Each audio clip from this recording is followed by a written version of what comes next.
Hi guys, happy Wednesday.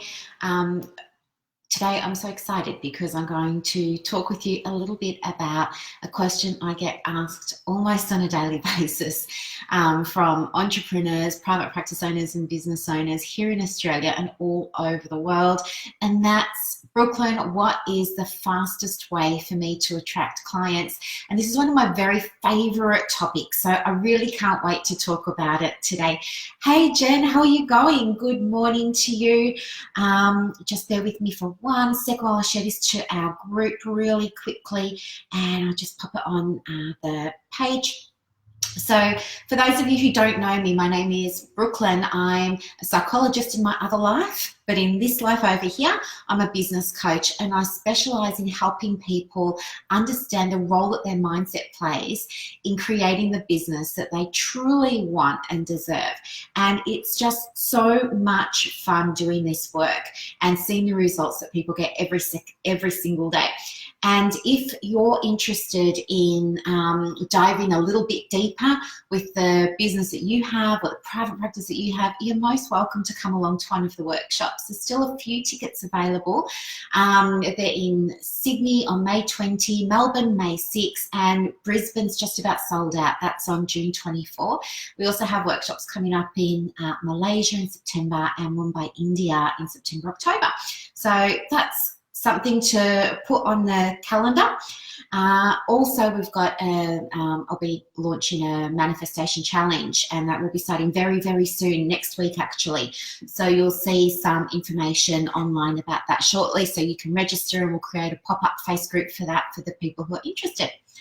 So working with so many business owners, private practice owners and entrepreneurs, of course, we need to be turning over money, right? And there's nothing bad or yucky or icky about that. We have to do it. Hey, Amy, how are you going? We have to do it. Otherwise, we're not in a business, right? And there's nothing bad about making money. In fact, the ability to turn over money means that it opens a lot of doors, not only for you to up-level your skills, but also when you do that, your clients benefit from that. So everybody benefits when your business turns over money. This is a good thing. We want to do it more.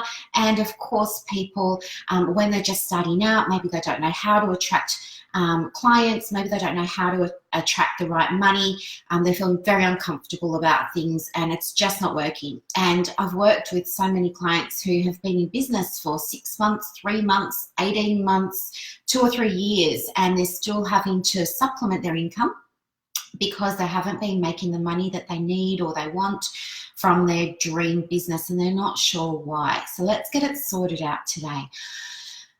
The number one reason why you're not getting the money that you need or you're not attracting the clients that you need is simply because something is off, something's out of alignment. There's a version of you on the inside that knows exactly what he or she wants to be doing, that knows exactly what the special unique gift is that you have, that knows exactly how you can help people and why you want to help them. But all of this isn't showing up in the outside world, and I'll tell you why. It happens because we have fear. We have fear of, what if we don't use the right system? What if we don't use the right process? What if I don't write the right Facebook ad? Well, I've built 2 businesses with hardly any Facebook ads, and we've got page transparency now on all of the pages on Facebook, and you can see for yourself over the 18 years that I've had my business, there've been hardly any Facebook ads. It's all been organic growth, and I can tell you how I've done it. So essentially, what you want to do is understand that it's more about you being able to tap into your feminine energy than your masculine. There's a guy, I can't remember his name, I think it's Rob or Roy Patton. He talks about this a lot in his book, and it's the best example I can give you is he says, when you were little and you used to come home from school, what did your parents say to you? Did they say to you, how was your day? Or, what did you do today? That would be indicative of perhaps masculine energy. And so if that was asked of you, then you feel like you needed to have taken action, you needed to have created something, you needed to have done something, you needed to have achieved in something. versus if your parents said to you when you got home from school, hey, how did you feel today? Right? That's a completely different energetic shift, and that's really around tapping into the feminine energy. And the feminine energy is, of course, around nurturing, cultivating, openness, trust, and it's also about receiving. So if you think in terms of Jungian archetypes, for example, this isn't anything new.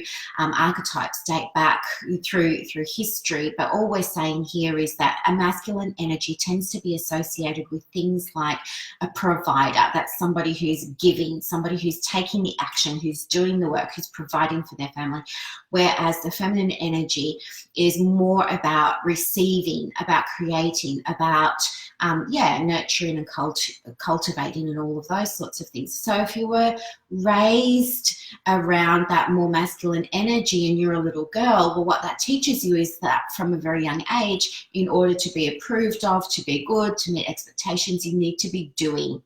And so what happens then is layer onto that all of this exposure that we have growing up for these female icons on the media and in society and in film and television and things like that. And what we see is a lot of these women stepping into masculine power, right? They've got the big shoulder pads, they're growing up. And I used to be like this as well. I used to say, when people said I couldn't do something, I'd say, watch me. I used to take it on like it was a big challenge. But what I didn't realize then was that I was really, that aggression, if you want to call it that, was really all about encompassing masculine energy. And I think sometimes we overdo it. And what happens is when we start to run a business, we do what's familiar. Okay, and what's familiar is stepping into the masculine energy, and so we can come off as being a little bit aggressive when we're trying to make a sale. Maybe we come off as repellent, maybe we come off as pushy, maybe we come off as desperate, all of those sorts of things. And that's out of alignment. It feels yuck, it feels like shit, you don't want to do it. You feel resistant before you've got to go on a Facebook Live or do the post or send your email or write the ad or whatever it is you're doing. There's that heaviness there around it, but you tell yourself, push through. And so you push through it. And then the end result is that nobody enrolls, nobody signs up, nobody buys from you. And then you go, this is shit. It's because I didn't work hard enough. It's because I didn't put enough into it. It's because I didn't apply myself. And we're still stuck in this masculine energy of action. And it's completely out of alignment, which is why it's feeling so yucky and it's why you're feeling so resistant. What you can do is change that. Flip it on its head and try and step into your feminine energy. Now, I know this is hard to hear and it's going to feel really weird because you're in the habit of hustle. You're in the habit of feeling like you've got to be busy all the time. You might tell yourself, if I step into my feminine energy and I sit down and I journal or I visualize or I create something, that's not income producing, that I'm wasting time, that I'm being lazy, that's self-indulgent. And I want to tell you, no. It's not about that at all. I'm not saying you have to be stepping into the masculine or the feminine. I'm saying this is about having the yin to your yang, the zig to your zag. There's got to be a balance there. And it's because the balance isn't there that you're operating out of alignment. So you have to do the things that feel right. And by listening to your internal guidance system, by listening to that version of you that's on the inside that knows when something feels good, you want to keep doing that. The easiest way to sort of step into this as well is to start with the end in mind, of course. So this is the other problem that clients have. They come to me and I say, well, where do you want the business to be in 6 months? And they go, I don't know, just making money. They don't have a clear idea of how much they want to make, why they want to make it, what's going to be different in their life once they've made it, what this amount of money will mean, why they've chosen this particular amount of money. You know, so many of us get caught up looking around at what everybody else is doing, and we think that because everybody else is shooting for a 5K month or a 10K month, we better shoot for that as well. Or because everybody else is saying that, you know, their mission is to impact the lives of 10 million people, that they better say that as well. And it's bullshit. You have to do what feels right for you. If you don't want to impact 10 million lives, don't say that you want to. If you want to If your whole purpose in life is just to show up and share information, well, that's what my purpose is.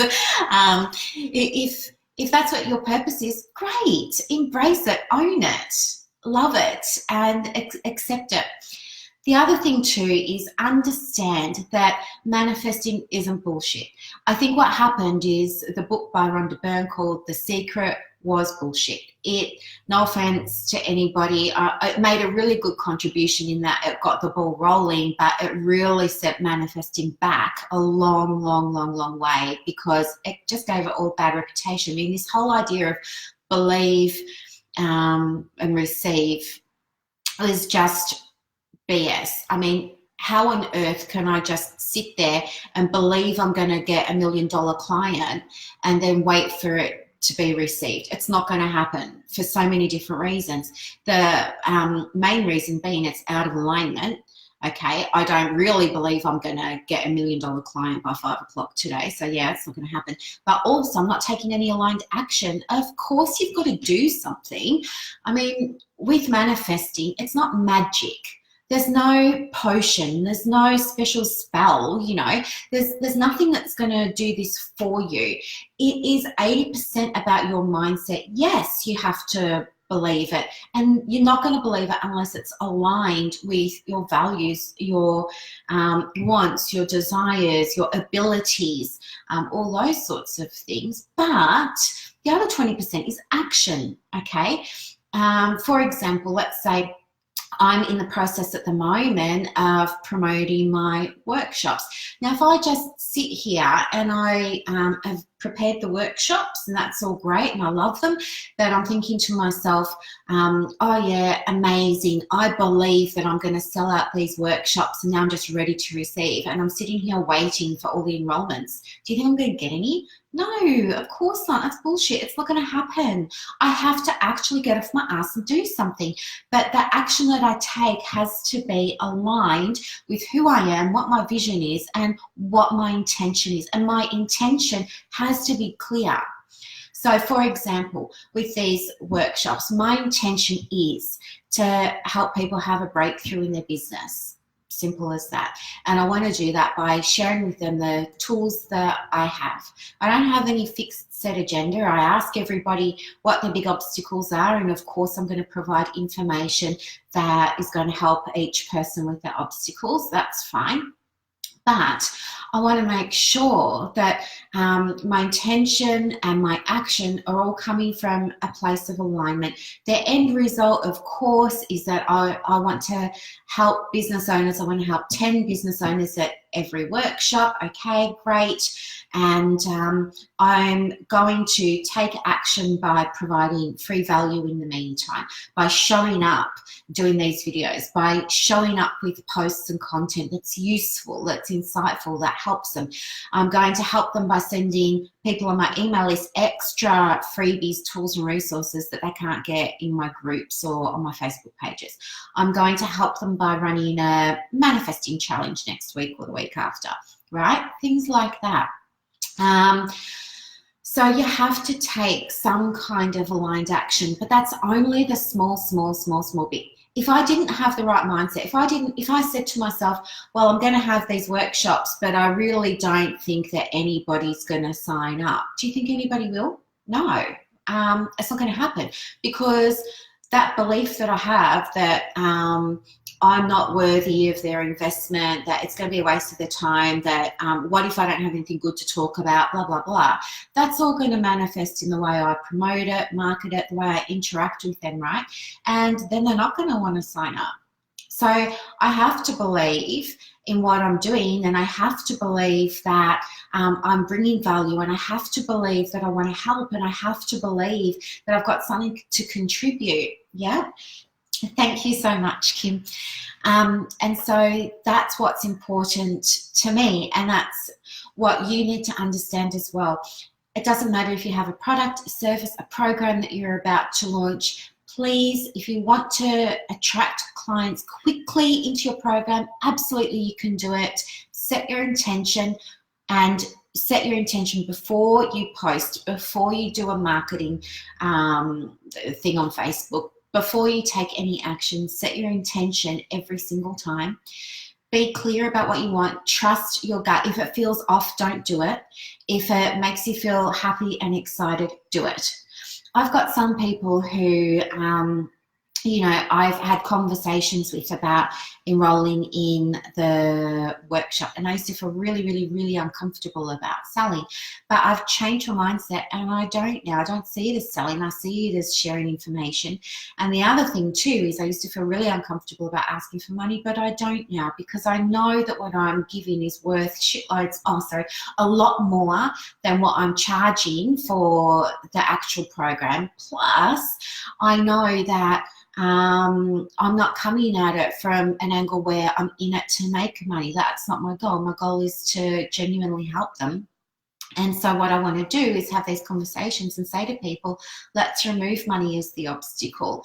How can I help you? And by coming at these conversations from a place of understanding, of compassion, of kindness, of love, I know what it's like to feel stuck financially, and to feel like you can't afford things, and to feel like you're missing out. And so I want to remove that obstacle that I used to have, that others might be having now. And I say to them, well, let's work out something that's going to suit you. What is your budget? And let's work within that. That's cool. We can do that. And so by coming at having conversations around money from an intention of helping, an intention of love, an intention of kindness, it's been so much easier from my side of the fence, and it's been so much easier, I imagine, for people on the other side of that as well. You know, if you have these conversations around money and these people are still saying to you that they still can't afford it, well, then what that's telling me is that money isn't the issue. It's something to do with their mindset. It's some kind of block. It might be a fear of, well, what if I do this and I'm successful? What would that look like? Or what would it mean for me then? Well, it would mean that, you know, maybe I'd have less time with my family, or maybe there'd be more expectations on me, or maybe I would have to be more present online and I'm not ready to do that, or whatever. There's always going to be some kind of reason, and that's okay. Everybody's at different stages of their journey, and that's fine. And for those people who aren't ready to take that step and get that sort of next level help, they're absolutely welcome to stay watching the videos and get all the free stuff in the tribe and join the mailing list and get that sort of stuff too. It will certainly help them some of the way. It's just really, if you want to go a little bit more deeper, that you would do the other stuff. But in terms of you attracting clients quickly to your business, my best advice would be, know where you want to get to, know what your end point is, match your intention to that, and then take action that feels really good around getting to that end point. That's going to require you to look at your mindset and to look at your beliefs. You can absolutely do it. There's no reason why you can't. I'm living proof of that. And anyway, I've taken up enough of your time. I could just go on for hours about it. But if you have any questions, of course, let me know. If you want to let me know what your biggest takeaway was from this video, that would be awesome as well, because it's really important to me to deliver useful content to you. I don't want to just be sitting here going blah, blah, blah. Anyway, thank you so much for watching. I'm so grateful for you. Thank you. Have a beautiful rest of the day. Thank you so much for your company, guys. Bye.